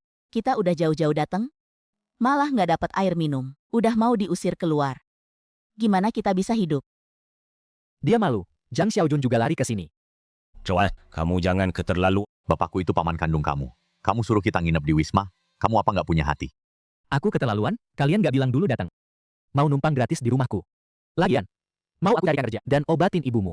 Sebenarnya siapa yang keterlaluan? Aku bilang sekali lagi yang terakhir. Wisma. Aku yang tanggung. Kerja, gak ada. Berobat. Anti sendiri. Daftar. Kalau setuju, sekarang aja pergi. Kalau nggak setuju, pintu di situ. Paman gemeteran marah. Dia nggak nyangka. Aku sama sekali nggak kasih muka. Kak, lihat deh. Lihat anakmu yang hebat itu. Dia mau nolak semua keluarga. Di satu sisi, adik kandung sendiri. Di sisi lain, anak yang dia hormati dan takuti. Dia jadi bingung. Pas saat itu, seseorang yang bikin dia juga nggak kuduga. Mulai bicara. Dik, apa yang anakku bilang, itu juga keinginan kami. Kalian lebih baik nginep di Wisma aja. Uang di rumah. Semua hasil kerja keras anakku. Bukan jatuh dari langit, kami nggak bisa bantu kalian. Aku kaget lihat dia. Apa ini ibu yang baik hati, lemah dan selalu ngutamain perdamaian? Dia berubah. Harta inilah yang bikin dia lihat keburukan sifat manusia, juga bikin dia belajar gimana cara lindungi keluarganya. Andalan terbesar mereka, ya hati lemah orang tuaku. Sekarang, satu-satunya andalan itu juga udah nggak ada. Mereka ngotot tinggal di sini. Udah nggak ada artinya sama sekali. Baiklah, kalian keluarga Jo, berani. Kita pergi. Cih, apaan sih? Punya duit doang? Sombong banget, cepat atau lambat, lo bakal Aku lihat punggung mereka pergi kayak anjing. Kehilangan induk. Hatiku, tenang aja. Nggak ada riak. Aku tahu mulai hari ini, aku sama yang namanya kerabat ini udah benar-benar putus muka. Tapi aku nggak menyesal. Biang kerok kayak gitu harus dipotong. Kalau nggak, dia bakal perlahan menggerogoti tubuh sehat kita. Mulai hari ini. Rumah ini pasti makin baik. Setelah usir keluarga paman ketiga, halaman jadi sepi. Tapi aku tahu masalah nggak bakal berhenti di sini. Benar aja, besoknya. Masalah yang lebih besar datang ke pintu. Kali ini yang jadi tokoh utama. Ya, Li Jing. 3 orang sama-sama kaya, datang dengan gaya, mau tuntut kesalahan. Coa, dasar serigala nggak punya hati. Kamu apain anak perempuanku? Dia kemarin pulang dari sini. Kayak kehilangan jiwa. Pagi ini, kami temukan dia iris pergelangan tangan di kamar mandi. Kalau nggak ketahuan lebih cepat, dia udah nggak ada. Kamu harus kasih penjelasan ke keluarga kami. Suara dia yang satu ini, penuh tenaga, setengah dari orang di gang. Keluar gara-gara suaranya, orang tuaku dengar suara. Keluar dari rumah, lihat situasi begini, muka langsung pucat. Iris pergelangan. Aku nggak percaya, sejauh yang aku kenal sama dia, dia lebih jaga nyawanya daripada siapapun. Ini cuma drama lain. Pergelangan tangan kiri. Dia balut perban putih, beneran kayak asli gitu. Itu kan yang pacaran sama Joan? Sampai bikin ribut mau bunuh diri segala. Katanya Joan jadi kaya, terus ninggalin doi. Pokoknya cowok tuh. Begitu punya duit langsung jadi brengsek. Langsung belain yang lemah. Li Qianzhen, bapaknya Li Jing, yang biasanya kelihatan sopan pendiam kayak bapak-bapak. Sekarang mukanya masam, ngomong sama gue pakai nada ngadili. Joan, anak gue, Xiao Jing. Udah pacaran sama lo 5 tahun. Masa muda cewek yang paling indah, udah lo ambil semua. Sekarang lo sukses, mau tendang dia begitu aja. Nggak ada aturan kayak gitu di dunia ini. Hari ini, lo harus kasih jawaban. Mau minta maaf sama anak gue? Terus nikahin dia. Atau lo bayar ganti kerugian masa muda anak gue? Kerugian mental. 500,000. Nggak boleh kurang 1 sen. Niat aslinya keluar. Semua basa-basi sebelumnya. Cuma buat ngejar 500.000 itu. Gue liat akting mereka bertiga. Tiba-tiba pingin ketawa. Oh, 400.000. Kok kalian gak hitung sih? Selama 5 tahun ini, gue udah ngabisin berapa duit buat dia. Gaji gue sebulan. Sebagian besar buat beli baju dan kosmetik dia. Pas lebaran atau Natal. Hadiah buat kalian berdua. Gak ada yang kurang dari 300.000. Tabungan awalnya mau buat mas kawin. Sekarang kalian malah minta gue 500.000. Muka kalian tembok ya? Omongan gue tiap kalimat menusuk. Lo ngawo. Anak gue, Xiao Jing, sama lo. Itu dia yang rugi. Lo anak miskin. Kalau bukan karena Xiao Jing, siapa yang mau liatin lo? Sekarang, Logika perampok kayak gitu. Bener-bener bikin gue geleng-geleng kepala. Aku gelengin kepala. Males repot ngomong sama dia lagi. Dia masih nunduk. Kepala sama badannya gemetar kecil, kayak kelinci yang kaget. Pura-puranya beneran banget. Aku ulurin tangan, cubit dagunya, paksa dia angkat kepala. Di matanya, penuh air mata. Kelihatan sedih banget. Li Jing, aku liatin matanya. Suaraku nggak keras, tapi cukup jelas buat semua orang denger. Kamu beneran potong tangan. Dia gigit bibir. Angguk-angguk, air mata jatuh di pipi. Nah, pas banget. Kita ke rumah sakit sekarang. Biar dokter lihat seberapa dalam luka kamu. Sekalian cek Lihat darah di pergelangan tangan kamu. Sama darah di badan kamu. Apa golongan darahnya sama? Begitu keluar kata-kataku, wajah Li Jing langsung jadi pucat banget. Di matanya ada kilat panik. Maksud kamu apa? Kamu curiga anakku pura-pura bunuh diri? Joan, kamu keterlaluan nyakitin. Apa itu palsu?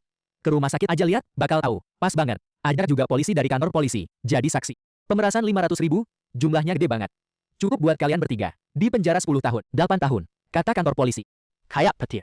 Bikin keluarga Li Jing kaget setengah mati. Mereka cuma mau ngamuk-ngamuk minta uang. Nggak nyangka sama sekali. Bakal langsung dilaporin ke kantor polisi. Wang Xiulan juga nggak berani teriak-teriak lagi. Li Jing malah gemetaran ketakutan. Luka di pergelangan tangannya yang katanya cuma digores pakai obat merah. Begitu diperiksa di rumah sakit, langsung ketahuan. Nanti bukan lagi masalah perasaan, tapi kasus pidana. Lihat mereka ketakutan setengah mati. Di hatiku sama sekali nggak ada rasa puas. Aku cuma merasa sedih. Demi uang, orang beneran bisa nggak punya malu. Ayo pergi. Jangan akting di depanku. Aku bukan penonton.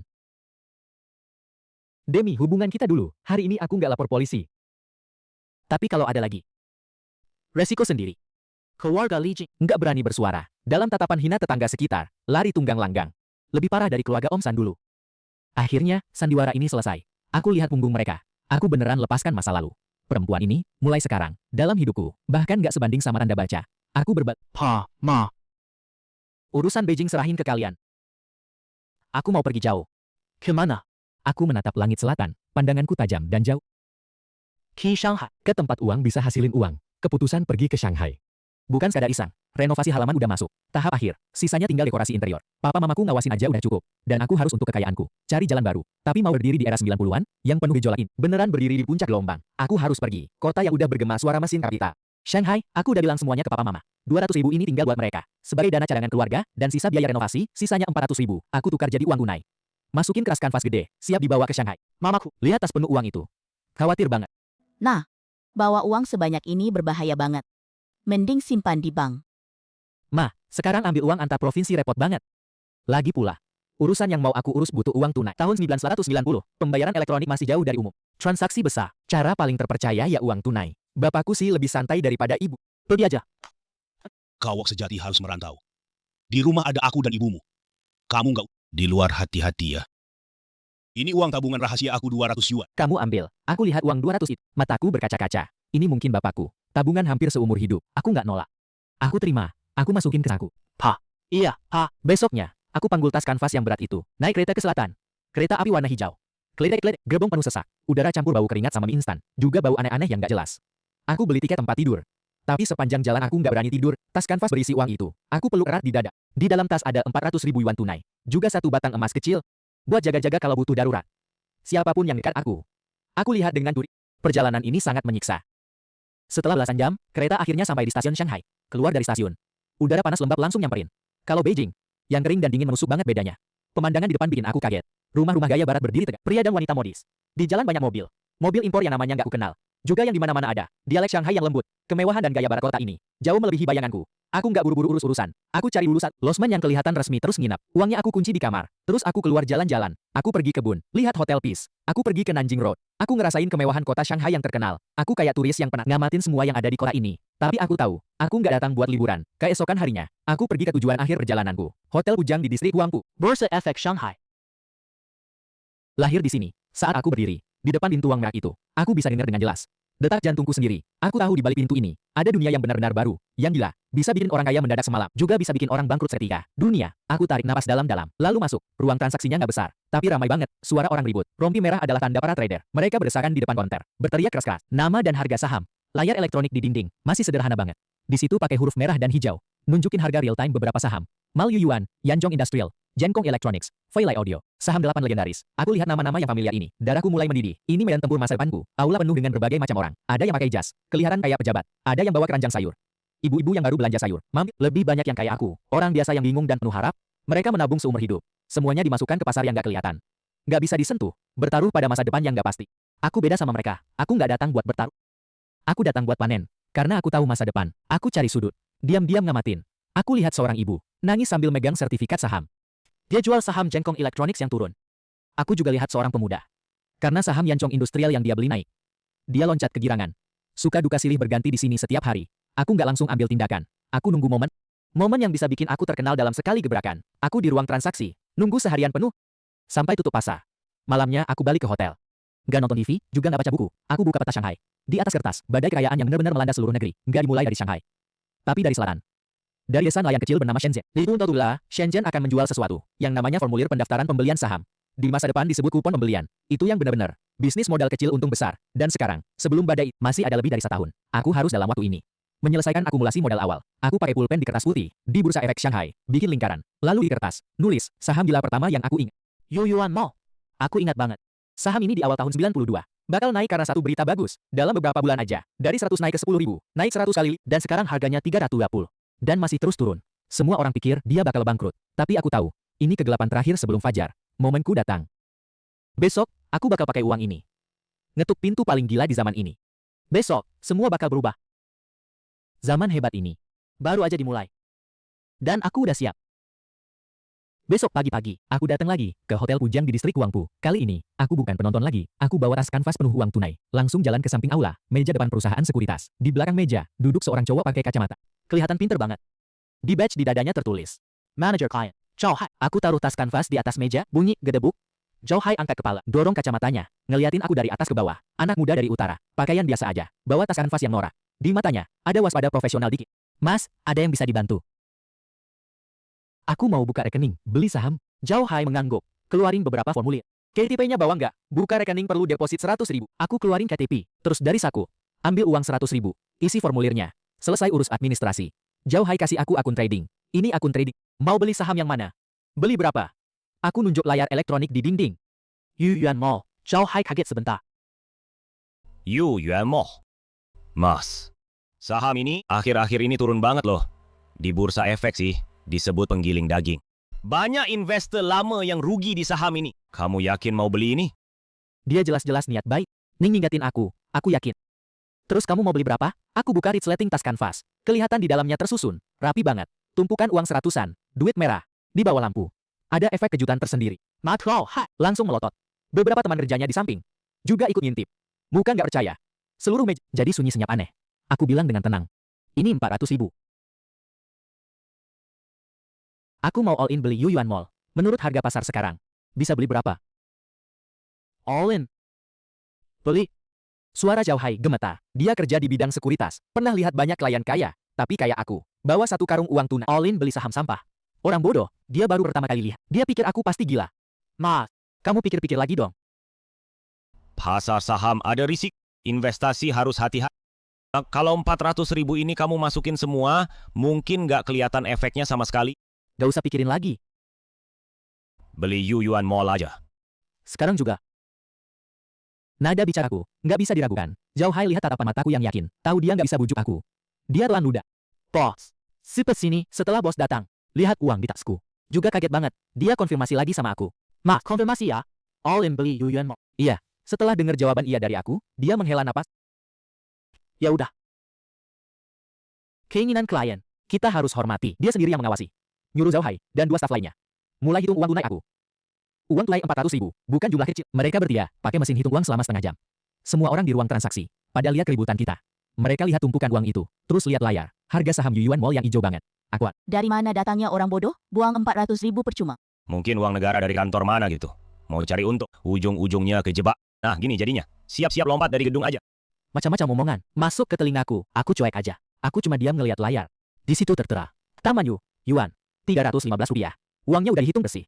Urusannya juga udah selesai. Zhao Hai ngasih setumpuk tebal, sertifikat saham ke aku. Pak Zhou, urusan udah beres. Total beli saham Taman Yuan. 1.269 lembar. Ini sertifikat saham Bapak, simpan baik-baik ya.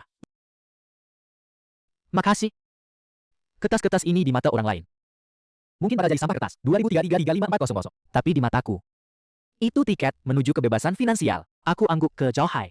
Makasih, abis bilang gitu, aku panggul tas kanvas yang udah hampir kosong, balik badan pergi. Di belakangku, banyak tatapan kayak lihat orang tolol. Dan satu manajer nasabah yang geleng-geleng kepala. Aku keluar dari hotel, peluru udah diisi. Nunggu tembakan, yang bakal bikin heboh seluruh Shanghai. Setelah beli saham, harinya tiba-tiba berasa lama banget. Aku nggak langsung balik ke Beijing, ninggal di Shanghai. Biar aku bisa langsung ngerasain denyut pasar. Setiap pagi, aku pergi ke aula bursa, tapi nggak ke konter lagi. Cuma cari pojokan, duduk diam. Kayak penonton cuek.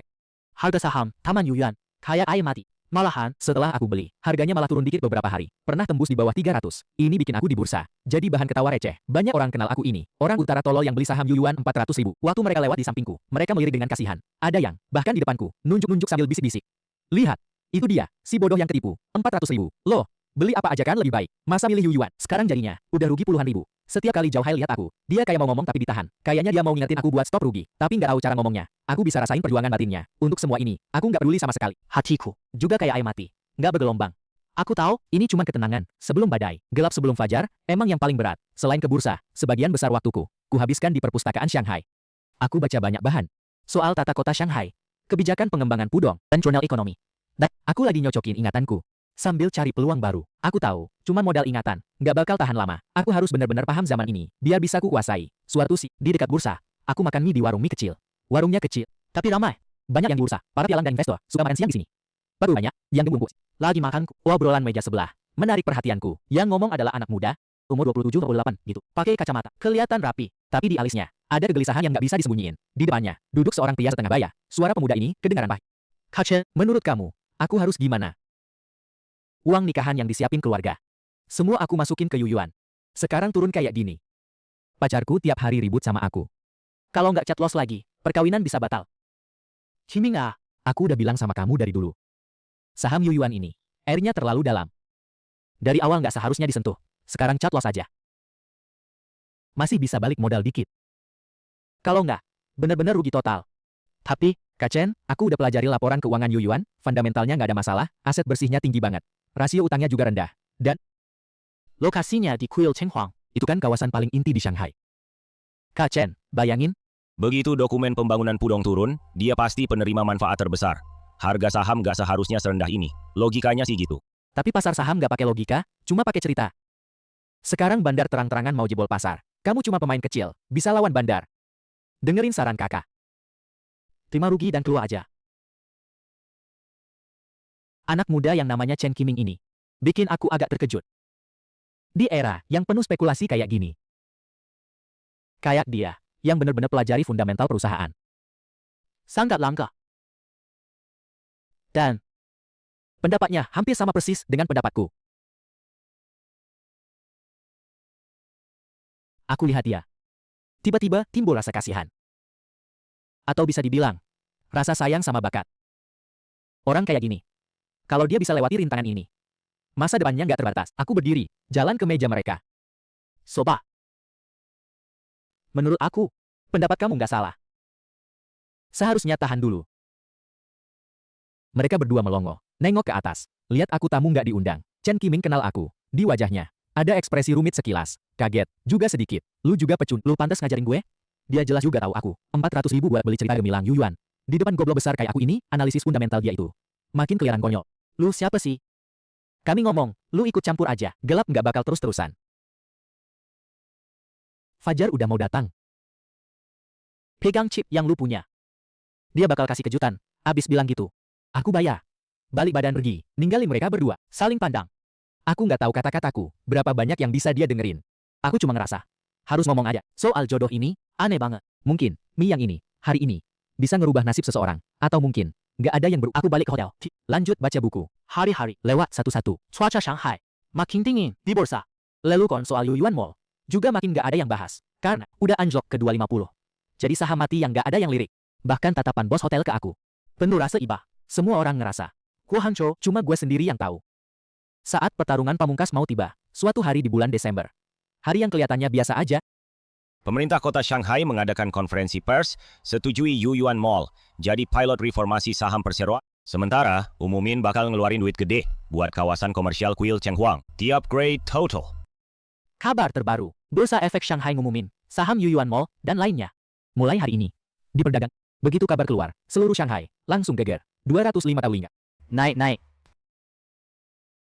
Harga saham Yuyuan Mall langsung bereaksi. Gerak-gerak. Yuyuan Mall. Dari 251, loncat ke 260. Di aul, langsung ada teriakan kecil. Semua mata fokus ke layar elektronik itu. 280, 300, harga saham kayak naik roket. Dengan sudut yang gak masuk akal, naik gila-gilaan. Yang tadi masih ngetawain. Orang yang bilang Yuyuan saham sampah. Semua pada melongo. Mereka ngusap-ngusap mata. Gak percaya sama yang dilihat. Ada apa sih? Kabar baik apa? Cepet cari tahu. Orang yang punya info, cepet dari berbagai sumber, tahu keputusan pemerintah kota. Terbit saham baru. Renovasi, Kuil Cheng Huang. Yah, ampun. Ini kabar baik gede banget. Main pasar udah selesai bersihin. Mau mulai naikin? Seluruh aula langsung gila. Semua orang kayak disuntik darah ayam. Lari ke meja transaksi. Jangan dorong, jangan dorong. Aku yang duluan. Kerumunan padat. Situasi sempat gak terkendali. Xiao Hai dan teman-teman kerjanya sibuk banget sampai kewalahan. Order, beli yang gak terhitung. Kayak salju berterbangan ke arah mereka. Tapi udah telat. Harga saham dalam belasan menit udah tembus 350. Dan masih naik terus, kelihatan banget 380. 450. Di lobi, semua pada tarik napas dingin. Gue baru jual kemarin. Jual 300. Gue rugi 50.000 bro. Kalau tahu, gue tahan sehari lagi. Nice roll, putus asa, rame-rame. Perasaan campur aduk. Sementara gue masih duduk di pojokan itu, kayak orang gak ada urusan. Di muka gue, gak ada kegirangan. Juga gak ada semangat, cuma ketenangan. Akhirnya datang juga. Semua ini, udah gue duga dari awal. Mata gue, nembus kerumunan yang ribut. Nempel di depan gue lihat Chen Qiming. Dia juga ikutan di kerumunan. Tapi dia nggak beli, juga nggak jual. Dia cuma melongo lihat layar itu. Ngeliatin angka merah yang loncat-loncat. Di muka dia, penuh keterkejutan, kegirangan, dan rasa bersyukur selamat dari bencana. Terus, dia kayak ingat sesuatu, tiba-tiba noleh di tengah kerumunan. Cari sana-sini. Akhirnya, pandangan bertemu di udara. Dia melongkok. Terus, dia nyibak kerumunan. Susah payah jalan ke arah gue. Dia sampai di depan gue. Bibirnya gemetaran. Lama banget nggak bisa ngomong. Akhirnya, dia menghadap gue. Nunduk dalam-dalam. Pak Jo. Terima kasih, kalau bukan karena omongan Bapak waktu itu. Gue tahu. Mie gue yang itu. Bener-bener ngubah nasib dia. Gue cuma ngomong yang harus gue omongin. Kamu sendiri yang berhasil menjaga hati nuranimu. Dia menatapku. Kok kamu bisa tahu? Matanya penuh rasa, hormat dan kagum. Aku cuma nyengir, nggak jawab. Ini bukan akhir. Ini baru awal. Gilanya masih panjang nih, bel penutupan pasar berbunyi. Dua ayangnya. Harga saham Yuyuan Mall akhirnya berhenti di angka 512. Dalam sehari, naik 2 kali lipat, 40 jutaku, jadi lebih dari 80 juta. Cuma sehari, aku udah balik modal. Uang buat beli satu kompleks rumah di Beijing. Tapi ini beneran baru awal. Aku tahu, di setahun ke depan, saham ini bakal bikin keajaiban yang nggak bisa dibayangin siapapun. Pemandangan malam Shanghai indah banget. Ini pertama kalinya. Aku sengaja pakai itu buat nelpon. Aku telepon rumah. Cepet banget diangkat. Halo. Siapa? Nak. Gimana kabarmu di Shanghai? Uang belanjanya cukup nggak? Kedinginan nggak? Rangkaian perhatian itu bikin hatiku hangat. Aku baik-baik aja. Uang juga cukup. Aku di sini dapat duit dikit. Berapa? Ibuku tanya dengan hati-hati. Kira-kira dapat sekitar 10 juta. Di ujung telepon, kedengaran ibuku narik napas kaget. Nah, cukup. Kita nggak usah cari kaya raya. Yang penting, selamat dan sehat. Udah dapat untung, cepet pulang aja. Belum. Pertempuranku baru aja dimulai. Aku tahu saat ini. Di Beijing, di kampus, di banyak tempat. Ada banyak banget mata yang ngeliat. Sedang gempar karena kebangkitan aku. Tapi aku udah nggak peduli. Sejak hari pertama aku punya harta ini, aku sadar, aku bakal berdiri di level baru. Level yang cuma bisa mereka lihat dari bawah. Aku di Shanghai, tinggal setahun lamanya. Selama setahun ini, aku nggak pernah balik ke Beijing. Aku jadi investor saham Shanghai beneran. Hidupku tiap hari, cuma bursa saham dan hotel. 2.1 garis. Harga saham Yuyuan Mall, kayak naik roller coaster. Setelah kejadian awal, mulai bergejolak, konsolidasi, bahkan sedikit turun. Setiap kali turun, bikin pasar panik, banyak orang jual rugi dan cabut. Tapi aku nggak jual satu lembar pun. Chen Qiming juga gitu. Dia jadi satu-satunya temanku di Shanghai. Kami sering makan bareng di warung mie, diskusiin pasar. Dia ke aku, dari awalnya segan. Jadi percaya banget. Dia mau jadi muridku. Aku senyum. Bilang kita teman, kawan seperjuangan. Aku kasih tahu dia. Cara pikirku beli ruko di Beijing. Pakai uang hasil saham. Beli aset fisik yang kelihatan dan bisa dipegang. Itu namanya lindung nilai risiko. Dia dengar sampai matanya berbinar. Kayak disiram air es. Kita bikin kesepakatan. Hasil dari saham. Dibagi 50-50. Dia urus pantau dan trading. Aku kasih arah besar. Aku kasih fotokopi KTP Shanghai. Dan akun saham. Semua ke dia. Ini kepercayaan 100%. Chen Qiming terharu sampai mata berkaca-kaca. Angkat tangan sumpah nggak bakal khianati aku. Aku tahu. Aku nggak salah lihat orang. Selain main saham, aku juga lakuin hal lain. Beli rumah tua kolonial. Rumah tua kolonial di Shanghai. Sama kayak si Haiyuan di Beijing. Dulu, nggak disukai orang. Banyak orang mau pindah ke apartemen baru. Aku pikir mereka semua bodoh. Rumah-rumah ini. Peninggalan sejarah. Karya seni yang unik. Juga harta berharga di masa depan. Aku pakai dari keuntungan pertama. Saham Yuyuan Mall. 2 juta yang dicairin dari kenaikan itu, di concession Prancis. Beli 3 villa tua, masing-masing. Punya taman besar yang cantik, hari balik mata makela properti. Lihat aku, kayak lihat monster. Dia nggak ngerti. Kenapa ada orang habis duit sebanyak ini? Beli rumah model lama kayak gini. Aku malas jelasin. Belalang musim panas nggak ngerti es. Waktu, akan buktiin semuanya. Awal 1992, harga saham Yuyuan Mall. Setelah hampir setahun sepi, akhirnya capai puncak yang sesungguhnya. Seiring kebijakan pembangunan Pudong, semakin jelas, harganya mulai naik dengan cara yang hampir gila, meroket naik. 5.000. 8.000, orang-orang di bursa, semuanya jadi gila. Mereka tiap hari lihat garis naik yang melesat ke langit. Dari kaget, sampai mati rasa, sampai putus asa, karena di tangan mereka, udah nggak ada chip lagi. Hampir semua, di tangan aku dan Chen Qiming. Kami jadi di pasar saham Shanghai. Legenda misterius. Nggak ada yang tahu siapa kami. Cuma tahu, ada dana misterius dari utara. Di saham Yuyuan Mall ini, nunjukin keajaiban. Waktu harga saham tembus 10 kip, aku telepon Chen Qiming. Jual semua. Aku cuma bilang 2 kata. Chen Qiming nggak ragu sama sekali. Paham, 1 hari daging. Semua saham Yuyuan Mall yang kita pegang. Jual semua. Kita cairin dan cabut. Meninggalkan cerita yang bikin seluruh Cina terkejut banget. Beberapa hari kemudian, Chen Qiming di ruang VIP bank. Kak Zhou, lihat nih. Gue ambil buku tabungan, angka di atasnya. Panjang banget sampai gue hitung beberapa kali. Top 10 digit. 43 juta. Ini bagian gue yang seharusnya, artinya, kita total dapat 86 juta, dengan modal 400.000. Dalam waktu lebih dari setahun, naik 215 kali lipat. Gue lihat angka itu, tapi hati gue nggak terlalu bergejolak. Kayak cuma serangkaian kode doang. Resepsionis ruang VIP. Uang di sini. Resepsionis ruang VIP. Bikin perusahaan investasi. Namanya Yuan Fang. Ke Shenzhen. Ini kesempatan lebih gede dari Yuyuan. Begitu lo sampai Shenzhen, ikut instruksi gue. Bisa ngumpulin berapa? Chen Qiming kaget. Dia nggak nyangka, gue bakal ngasih uang sebesar ini. Ya semua ke dia. Ini kebanyakan. Gue kibas-kibasin jaket gue. Pergi aja, untuk memulai era kita yang sesungguhnya. Kak, gue pasti nggak bakal ngecewain lo. Gue beli mobil, warna hitam, Mercedes S600 model terbaru. Biasa disebut, macan kepala.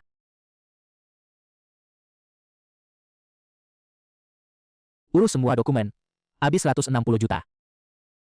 Beijing. Gue balik. Mobil macan kepala melaju. Di jalan tol Beijing-Shanghai. Mula, sunyi, sama kereta hijau yang aku naiki pas datang. Itu 2 dunia yang beda banget. Aku buka jendela kereta, angin kena muka. Lebih dari setahun, aku dari seorang yang bawa uang tunai 400.000. Anak miskin yang gelisah gak karuan, berubah jadi orang dengan harta hampir 100 juta. Modal besar. Yang tenang dan santai.